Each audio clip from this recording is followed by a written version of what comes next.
अजीज़ान मोहतरम, आज हम एक ऐसे वाक़े का जिक्र करेंगे जो हमारी इस्लामी तालीमात में एक अजीम दर्स के तौर पर पेश किया जाता है। ये वो कहानी है जो करबला की मुक़द्दस ज़मीन से जुड़ी हुई है और इसका नाम है करबलाई काजिम की जिंदगी का वाक़या। काजिम एक आम किसान था, मगर उसकी जिंदगी में ऐसी चीजें हुईं जो हमें ये सिखाती हैं कि किस तरह अल्लाह ताला अपनी रहमत से अपने बंदों को नवाजता है। काजिम के दिल में अल्लाह का खौफ और हक की पहचान ऐसी थी कि वो हमेशा अपनी जमीन से हासिल होने वाली फसल में से सबसे पहले ज़कात अदा करता था। वो जानता था कि ज़कात देना फर्ज है और अगर हम अपने हक अल्लाह को अदा नहीं करेंगे तो हमारी कोशिशों में बरकत नहीं होगी। काजिम न सिर्फ अपने लिए बल्कि दूसरों के लिए भी एक मिसाल था। वो लोगों को नसीहत करता कि अगर तुम ज़कात नहीं दोगे तो मैं तुम्हारे काम नहीं करूंगा। ये बात शायद आम फहम है, मगर इसमें गहरा पैगाम छुपा हुआ है कि दीन में माली हुकूक की पासदारी कितनी जरूरी है।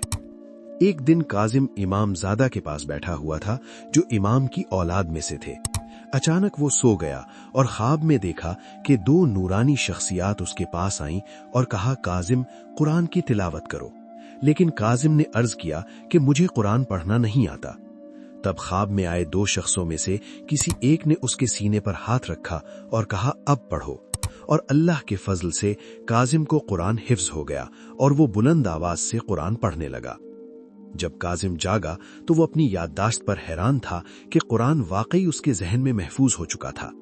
ये एक मौजज़ाना वाकया है जो हमें ये बावर कराता है कि अल्लाह जब चाहे बंदे को इल्म की दौलत से मालामाल कर देता है। इसके बाद काजिम अपने गांव के मौलाना के पास जाकर कुरान सुनाया और मौलाना हैरान रह गए, क्योंकि वो जानते थे कि काजिम पहले कुरान नहीं जानता था। फिर मौलाना उसे आयतुल्लाह बुरूजर्दी के पास ले गए, जो उस जमाने के बड़े मुज्तहिद और उलमाए किराम थे। आयतुल्लाह बुरूजर्दी ने काजिम की तिलावत सुनी और उसे एक अरबी किताब दी जिसमें कुरान की आयतें लिखी थीं। हालांकि काजिम को अरबी जबान का इल्म नहीं था। जब पूछा गया कि वो कैसे पहचानता है कि ये किताब कुरान की आयतों पर मुश्तमिल है, तो काजिम ने जवाब दिया कि जहां कुरान की आयत होती है वहां उसे नूर की तरह रोशनी नजर आती है। ये एक रूहानी तजुर्बा है जो दिलों को रोशनी देता है। लेकिन काजिम की जिंदगी में एक और सबक भी है। एक दिन उसे खाने पर बुलाया गया, लेकिन खाने के बाद उसने महसूस किया कि कुरान हिफ्ज आहिस्ता आहिस्ता उसके जहन से मिट रहा है। जब उसने उस शख्स से पूछा तो मालूम हुआ कि वो खुम्स अदा नहीं करता था। अजीज़ान मोहतरम, याद रखें, खुम्स न देना ऐसा है जैसे अपने माल में आग लगा देना हो। ये अल्लाह की रहमतों से महरूमी का बाइस बनता है। ये वाकया हमें बताता है कि सिर्फ इल्म हासिल करना ही काफी नहीं, बल्कि अपने माली और दीनी फराइज की अदायगी भी लाजमी है। ज़कात और खुम्स देना हमारी माली इबादात का हिस्सा है और इनकी अदायगी से हमारे माल में बरकत आती है और अल्लाह ताला हमारे दिलों को इल्म और हिकमत से मुनव्वर करता है।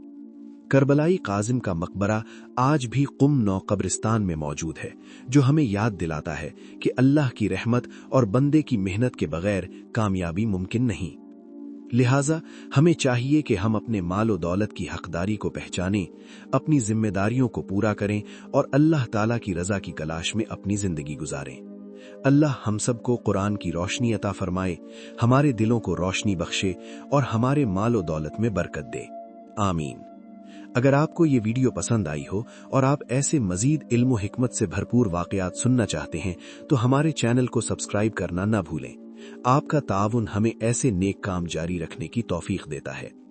अल्लाह आपको जज़ाए खैर दे। आमीन।